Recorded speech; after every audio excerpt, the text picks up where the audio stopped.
Puji nama Tuhan, Shalom. Ada sukacita, amin.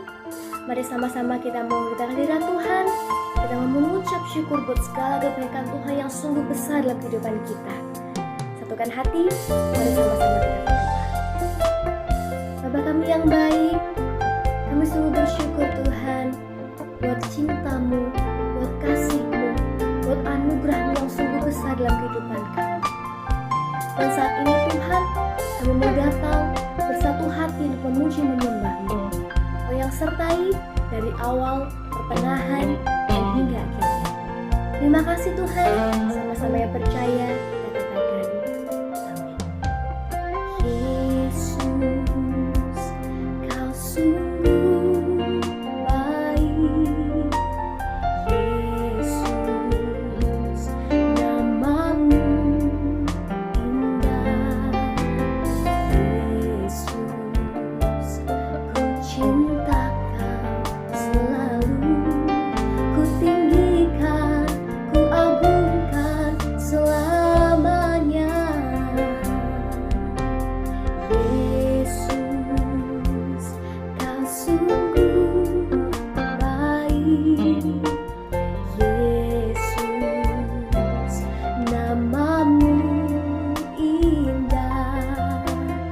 Yesus, ku cinta Kau selalu, ku tinggikan, ku agungkan selamanya.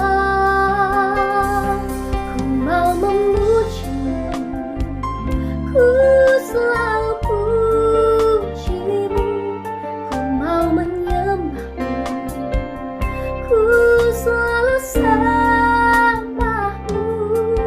Kau yang layak terima semua pujian, kemuliaan hanya bagi Tuhan. Mari sama-sama kita memujikan. Yesus, Kau sungguh baik. Yesus, nama-Mu indah. Yesus, ku cinta Kau selalu, ku tinggikan, ku agungkan selamanya. Oh Yesus, Kau sungguh baik. Yesus, nama-Mu indah. Yesus, ku cinta Kau selalu, ku tinggikan, ku agungkan selamanya. Ku mau memuji-Mu, ku selalu puji-Mu, ku mau menyembah-Mu, ku selalu sembah-Mu. Kau yang layak terima semua pujian, kemuliaan hanya bagi Tuhan. Ku mau memuji-Mu, ku selalu puji-Mu, ku mau menyembah-Mu, ku selalu sembah-Mu. Kau yang layak terima semua pujian, kemuliaan hanya bagi Tuhan. Katakan, ku mau memuji-Mu, ku mau memuji-Mu, ku selalu puji-Mu, ku mau menyembah-Mu, ku selalu sembah-Mu. Kau yang layak terima semua pujian.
Sungguh mencintaimu Bapa.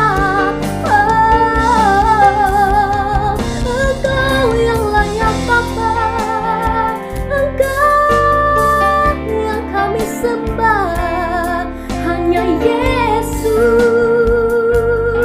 hanya anak-Mu, hanya Kau yang layak Bapa, Engkau yang terbaik.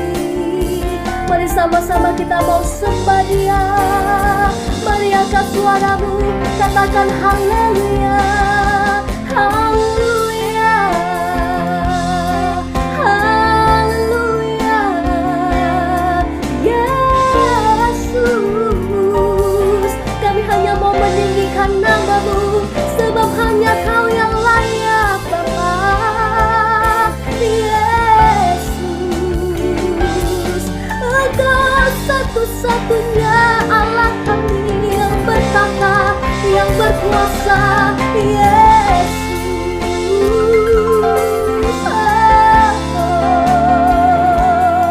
tinggikan namanya, agungkan namanya. Yesus, kami menyembah-Mu. Yesus, kami memuji-Mu.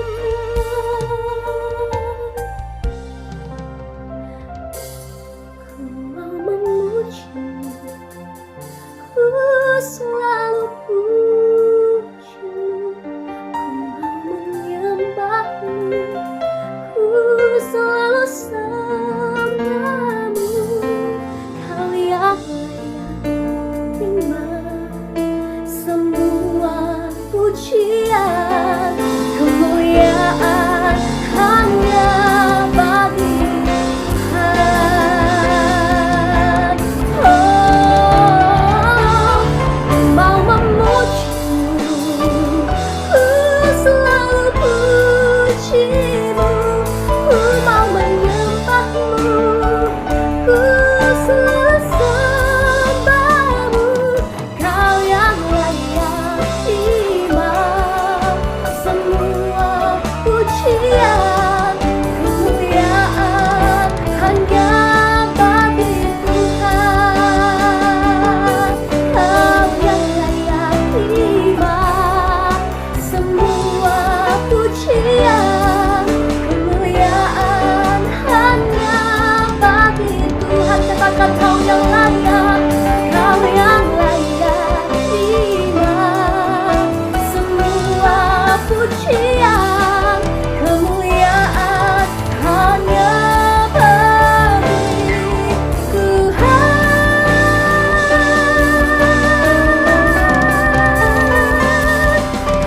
Haleluya, kami bersyukur Engkau teramat baik Bapa. Kami sungguh bersyukur Tuhan. Sungguh indah nama-Mu Bapa, sungguh besar kasih-Mu untuk setiap kehidupan kami Tuhan.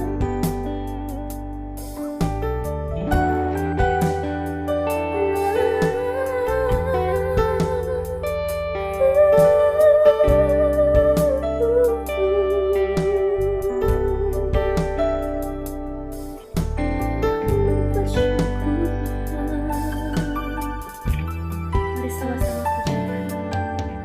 Kemanakah aku dapat pergi, menjauhi Roh-Mu yang suci. Kau sahabat,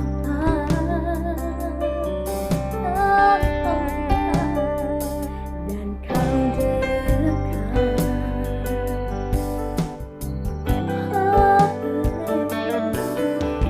Bahkan seluruh penyakitanku tak bisa membalas kesetiaan-Mu.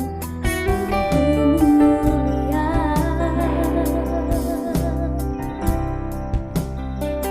dan berharga.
bisa membalas kesetiaanmu.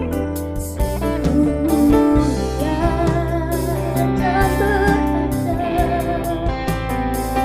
dan berharga, sungguh besar pengorbananmu bagiku, terlalu dalam untuk dimengerti. Sungguh besar, sungguh indah yang kau pikirkan tentangku, tak terselami bagiku. Sungguh indah, katakan sungguh besar Engkau Bapa, sungguh besar pengorbananmu bagiku, terlalu dalam untuk dimengerti. Sungguh besar, sungguh indah yang kau pikirkan tentangku, tak terselami bagiku. Sungguh indah, sungguh indah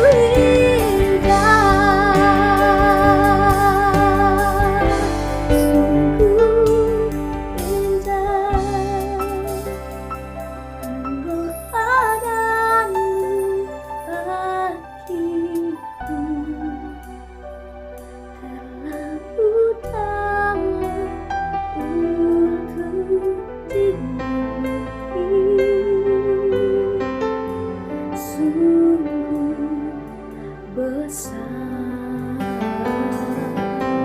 terlalu dalam untuk dimengerti. Sungguh besar, sungguh indah yang kau pikirkan tentangku, tak terselami bagiku. Sungguh indah, sungguh indah, sungguh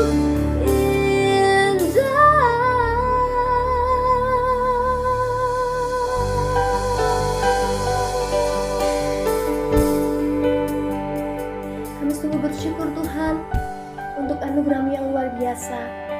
Dan saat ini Tuhan, tiba saatnya kami akan mendengarkan sabda-Mu Tuhan. Kau yang berkati kami, Kau yang sertai kami Tuhan, supaya kami bisa menangkap semua sabda ayat firman. Terima kasih Tuhan, sucikan kami, layakkan setiap kami siap Tuhan untuk mendengarkan sabda-Mu. Mari sama-sama yang percaya kita katakan amin. Shalom Bapak Ibu Saudara yang terkasih dalam Kristus Yesus, apa kabar?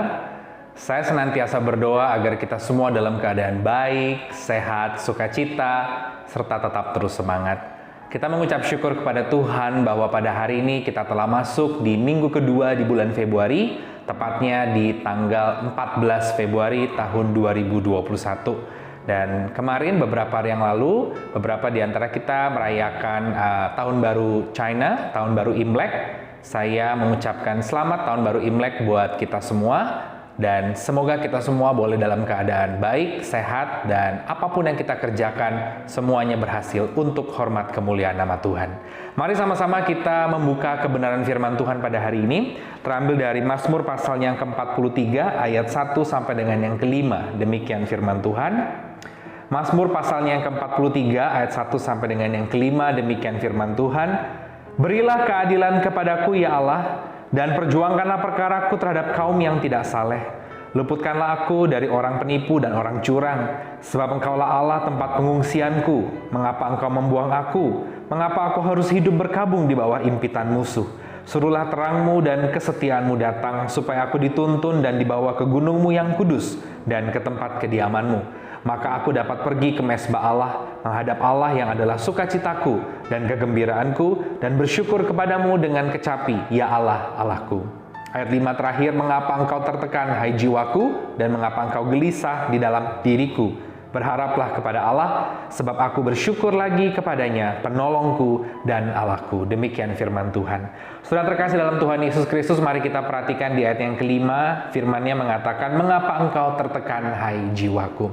Hari ini saya mau bagikan buat setiap kita tentang menghadapi tekanan. Tahukah saudara bahwa orang yang menghadapi tekanan, atau bahasa sederhananya orang yang stresnya tinggi, tekanannya tinggi, stres, ternyata ada skala ukurannya. Orang yang melakukan skala pengukuran terhadap tingkat tekanan atau stres bernama Holmes and Rowe. Jadi ada teori Holmes and Rowe dan ada skala stres, skala tekanan Holmes and Rowe. Di situ ada tes yang dilakukan kepada setiap individu atau pribadi. Nanti ada pertanyaan-pertanyaan, apakah kamu merasakan ini? Kemudian tes-tes yang lain, nanti akan keluar hasilnya. Ternyata saudara, manusia itu tidak boleh melebihi skala angka 300 stresnya. Ini ukuran dari Holmes and Rowe. Biasanya kalau seseorang kehilangan pasangan yang dicintainya luar biasa, jadi bukan hanya sekedar menikah formalitas, nggak ada rasa cinta, tapi ini benar-benar pasangan yang dicintainya, dia akan mencapai angka stres 100. Kalau seseorang ini mungkin kehilangan pekerjaan, dia akan mendapatkan angka stres 63. Kalau seseorang kehilangan orang yang dicintai, entah mungkin saudara, orang tua, anak, angka stresnya 75. Kemudian ada lagi 44 kalau dia ternyata tidak berhasil mendapatkan apa yang diinginkan. Dan ternyata, tadi saya katakan, kalau melebihi 300 angka stres dari teorinya Holmes and Rowe ini, seseorang akan mengalami gangguan kejiwaan. Dan ternyata memang sebagai manusia, setiap manusia itu menghadapi pergumulan, makanya manusia pasti mengalami yang namanya stres. Dan tekanan itu ada dalam kehidupan manusia. Itu dikatakan pula oleh Alkitab di ayat yang ke-5, mengapa engkau tertekan, hai jiwaku? Kalau kita cek hari ini kepada setiap orang di luar sana, semua pasti punya tekanannya masing-masing. Ada yang menghadapi tekanan di pekerjaan, ada yang menghadapi tekanan di rumah tangga, mungkin suami yang belum bertobat, akhirnya melakukan KDRT, istri yang merongrong, anak-anak yang membangkang, ada yang mungkin mengalami tekanan dalam usaha, ada yang mungkin mengalami tekanan dalam lingkungan tempat tinggal, semua memiliki tekanannya masing-masing. Tetapi hari ini sebagai orang percaya, bukan masalah yang kita bahas, bukan seberapa besar tekanannya, bukan jenis tekanannya itu karena apa, tetapi bagaimana kita menghadapi tekanan. Saya mau bagikan singkat pada hari ini ada 4 hal bagaimana orang percaya dapat menghadapi tekanan dalam kehidupan. Yang pertama, kalau kita lihat di ayatnya yang ke-1, berilah keadilan kepadaku, ya Allah. Jadi pemazmur ini datang dan berseru kepada Allah. Jadi yang pertama, Bapak Ibu Saudara, bagaimana kita bisa menghadapi tekanan? Yang pertama, kita harus datang dan berseru kepada Tuhan. Kata datang dan berseru kepada Tuhan ini menunjukkan inisiatif datangnya dari kita. Betul, keselamatan inisiatif datangnya dari Tuhan, tapi ketika kita dikasih nafas hidup, ya, kita dikasih umur, menjalani kehidupan ini, ada masalah datang silih berganti, kita harus memiliki kesadaran penuh dan inisiatif dari dalam untuk larinya datangnya kepada si sumber solusi itu, si sumber sukacita dan damai sejahtera itu. Jangan larinya kepada minum-minuman, kepada narkoba, kepada perselingkuhan, kepada ngerokok, kepada yang lain-lain, saudara. Banyak orang lari kepada yang lain-lain. Lari kepada hobinya yang nggak benar, akhirnya judi, uang dihambur-hamburkan, berfoya-foya. Karena tanpa dia sadari tekanan yang menghimpit dia begitu hebat. Masalah di kantor, masalah di rumah tangga yang belum beres, masalah dengan keluarga, orang tua, masalah dengan tetangga, masalah dengan sahabatnya. akhirnya dia tidak datang dan berseru kepada Tuhan, tetapi datang kepada yang lain-lain. Hari ini marilah kita datang. Ini menunjukkan inisiatif, itikat, niatnya dari kita. Kesadaran penuh dari kita, aku perlu pertolongan. Dengan rendah hati katakan, kita tidak sanggup menolong diri kita sendiri. Kita semua perlu Tuhan. Saya ingat sebuah cerita dari sebuah film, ini kisah nyata, terinspirasi dari kisah nyata, Breakthrough. Film kalau tidak salah tahun 2018 ya, atau 2019, tentang seorang ibu yang memiliki anak tunggal. Anak tunggalnya ini terpleset di danau beku di Amerika Utara. Waktu itu musim dingin, danaunya beku, dia terpleset, tiba-tiba salah satu area di danau itu esnya terbalik. Lalu anak ini masuk ke dalam dan akhirnya tertutup es tersebut. Lalu temannya kaget manggil penolong, ya cukup lama ya, namanya waktu datang penolong itu kan memakan waktu. Akhirnya anak ini bisa dikeluarkan tapi sudah tidak sadarkan diri dalam kedinginan yang luar biasa selama lebih dari 10 menit. Akhirnya anak ini jatuh dalam koma. Ketika di rumah sakit koma, ibu ini adalah ibu yang sangat religius bersama dengan suaminya. Dia hanya bisa berharap dan berdoa kepada Tuhan. Dia datang kepada Tuhan. Dia tidak datang kepada yang lain-lain, tidak lari kepada dukun, tidak lari kepada minum-minuman. Dia hanya berdoa dan berdoa. Dan akhirnya memang mujizat terjadi. 14 hari anak ini bangun dan sadar penuh kembali sehat sedia kala. Film ini sangat menginspirasi banyak orang untuk akhirnya disadarkan ketika tekanan datang, jangan lari ke yang lain-lain. Datanglah dan berserulah kepada Tuhan. Itu yang pertama. Yang kedua, saya catat buat setiap kita, Bapak Ibu Saudara, apa yang perlu kita lakukan ketika tekanan itu datang, bagaimana menghadapi tekanan. Yang kedua, ketika tekanan itu datang, ubah cara pandangmu terhadap tekanan, Saudara. Seringkali kita jatuh dalam tingkat stres yang makin tinggi karena cara pandang kita belum berubah. Ketika kita melihat, waduh, aku menghadapi pergumulan, aku didesak orang kantor, aku ditodong ini untuk melakukan ini. Seringkali cara pandang kita kaku ya, kuno, zaman yang sudah ada dari dulu sebelum kita bertobat belum diubah. Sekarang ubah masalah apa yang kau sedang hadapi. Misalkan kau kehilangan orang yang dikasih, ubah sudut pandangmu, berarti orang yang kau kasihi sekarang sudah bahagia loh di sorga, tidak lagi menderita sakit. Mungkin kau hari ini menghadapi tantangan, ketemu teman-teman di kantor yang munafik, yang nusuk dari belakang. Ubah cara pandangmu, puji Tuhan, berarti Tuhan sedang mengerjakan sesuatu dalam hidup saya, menjadikan saya pribadi yang sabar, yang bisa mengasihi banyak orang, menghasilkan buah-buah roh. Saya tidak tahu masalah apa yang hari ini saudara sedang hadapi, tetapi apapun itu, kalau engkau mau agar tekanan itu tidak terus naik, ya tadi skala Holmes and Raw, dan akhirnya membuat engkau menjadi pribadi yang mengalami pergumulan yang hebat, sakit jiwa, kau harus ubah cara pandangmu terhadap tekanan tersebut. Saya ingat sebuah cerita bagaimana ada seseorang yang menghadapi pergumulan yang hebat di kantor. Dia ditugaskan begitu banyak pekerjaan oleh bosnya, dan sampai akhirnya suaminya tuh berkata, ini seorang perempuan, dia cukup stres gitu karena dia menjadi sekretaris dari bos besar ya, kalau bahasa executive secretary gitu, dan dia kerjaannya menumpuk sampai malam, sudah kadang-kala tengah malam masih dikontak bosnya untuk buat ini tuh. Dia kadang-kala kesel, dia stres, tapi suaminya mengingatkan, coba kamu lihat, kamu ubah sudut pandang ini. Kamu ubah sudut pandang bahwa ini adalah berkat. Ini adalah berkat. Berkat yang luar biasa. Bagaimana kamu memiliki pekerjaan. Bagaimana kamu dikasih kesempatan untuk menunjukkan kepada orang-orang di kantor, kepada orang-orang di perusahaan, bahwa kamu bisa melakukan job ini dengan baik dan benar. Akhirnya setelah sudut pandangnya akan tekanan itu diubah, dia tidak sestres sebelumnya, saudara. Akhirnya ketika ada pekerjaan, permintaan untuk melakukan tugas datang silih berganti, dia dengan sukacita mengerjakan, dan dia mengatakan ini kesempatan. Dia bukan melihat ini sebagai beban, tapi dia mengubah paradigma berpikirnya, ini adalah kesempatan untuk aku bisa menunjukkan karena Tuhan besertaku, aku cakap menanggung segala perkara. Itu yang kedua. Yang ketiga, Bapak Ibu Saudara, mari kita sama-sama lihat di ayatnya yang kelima. Mengapa engkau tertekan hai jiwaku, dan mengapa engkau gelisah di dalam diriku? Berharaplah kepada Allah. Yang ketiga, bagaimana kita menghadapi tekanan, apa yang perlu kita lakukan. Yang ketiga, berharap kepada Tuhan. Kata berharap di sini dalam artian benar-benar berserah total kepada Tuhan. Saya ingat cerita Daud menghadapi tekanan yang hebat loh. dikejar musuh, bahkan Saul membenci dia, kemudian istrinya pun juga sempat mengolok-olok dia. Apalagi yang paling terakhir datang adalah ketika Absalom anaknya mengkudeta dia, memproklamirkan diri sebagai raja di Hebron. Dari Yerusalem dia bergerak meninggalkan Yerusalem menuju ke utara. Dia tidak mau berperang head to head dengan anaknya. Dia melarikan diri dari anaknya. Tetapi akhirnya Tuhan membela Daud dan Absalom mati. Bukan karena Daud yang membunuh. Tetapi perhatikan dalam Mazmurnya, Daud mengatakan, dengan tenang aku mau membaringkan diri lalu tidur. Tidak mungkin orang yang ada tekanan bisa berkata demikian kalau orang tersebut tidak berserah. Hari ini masalah apapun yang kau sedang hadapi, ya sudah berserah. Berserah artinya bukan engkau tidak bekerja. Kalau ada ujian ya belajar, kalau ada tantangan ya dihadapi, kalau ada pergumulan diselesaikan, kalau ada tantangan kita maju melangkah, kita lakukan bagian kita di tengah pandemi ini bekerja, berusaha, tapi sisanya udah berharap sama Tuhan. Surrender, total surrender, berserah kepada Tuhan.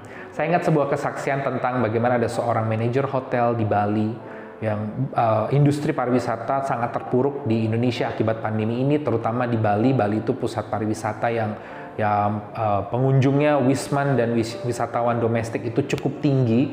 Tiba-tiba terpuruk karena pandemi ini, hotel-hotel menjadi kosong, dan manajer hotel ini akhirnya terpaksa harus dikatakan unpaid leave, cuti tapi nggak dibayar. Nanti kalau sudah mulai kembali beraktivitas normal setelah pandemi baru kembali bekerja. Selama tidak dibayar itu akhirnya dia beralih profesi, dia jualan online ini itu. Dan kalau lihat kehidupannya, anaknya 3, semuanya perlu biaya sekolah, dia nggak akan mungkin bisa membiayai semua. Tapi dia tetap berusaha, dia jualan online, apa yang menjadi ciri khas Bali dia jual, kain Bali, makanan Bali, kacang Bali, pia Bali, kemudian dia bikin wisata jalan-jalan lewat Zoom, jadi dia videokan, pokoknya segala usaha yang halal dia kerjakan. Tapi bukan berarti dia nggak bekerja ya, dia bekerja. Tetapi dia berserah pada Tuhan. Dan luar biasanya sampai hari ini bisa hidup dengan anak-anaknya tetap sekolah. Dan kemudian orang kantor mengatakan nanti kalau semua sudah divaksin kembali bisa normal semua, kamu silahkan kembali bekerja dan bahkan dinaikkan gajinya. Wow, ini hal yang luar biasa saudara. Jadi ketika tekanan datang, yang pertama datang dan berseru pada Tuhan. Yang kedua ubah cara pandangmu terhadap tekanan. Yang ketiga berharap kepada Tuhan. Dan yang keempat, yang terakhir Bapak Ibu Saudara, bagaimana kita menghadapi tantangan. Yang keempat, bersyukurlah senantiasa. Bersyukur ini penting saudara. Banyak orang itu sulit bersyukur karena yang dia lihat adalah yang dia belum dapatkan dan dia belum miliki saudara. Tapi coba kalau kita lihat di kehidupan ini, lihatlah berkat Tuhan, hitunglah berkat Tuhan. Seperti ada lagu, hitunglah berkatnya tidak terperi. Artinya apa? Artinya berkat Tuhan tuh begitu banyak. Coba dihitung berkatnya Tuhan, bukan yang engkau belum miliki. Mungkin kalau engkau lihat sekeliling, engkau mungkin belum punya rumah, mungkin engkau belum punya mobil, mungkin engkau hari ini belum punya iPhone 12 ya kan, ada yang kepingin sampai harus punya iPhone. Tapi coba lihat engkau punya handphone, engkau hari ini punya tempat untuk berteduh, ada makanan di atas meja, ada pekerjaan yang bisa engkau lakukan, di mana banyak orang di luar sana harus kehilangan pekerjaan akibat pandemi ini. Coba kita lihat berkat Tuhan yang begitu banyak.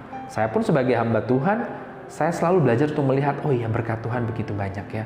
Kalau saya lihat apa yang saya belum miliki, banyak. Kalau saya lihat apa yang belum saya capai, banyak. Dan itu akan membuat saya akhirnya sulit bersyukur, dan akhirnya tekanan menghimpit, stres, saya pingin dapat ini yang gak kedapetan. Akhirnya saya menjadi pribadi yang tidak menghasilkan buah roh. Tapi ketika saya beralih, saya menghitung berkat Tuhan.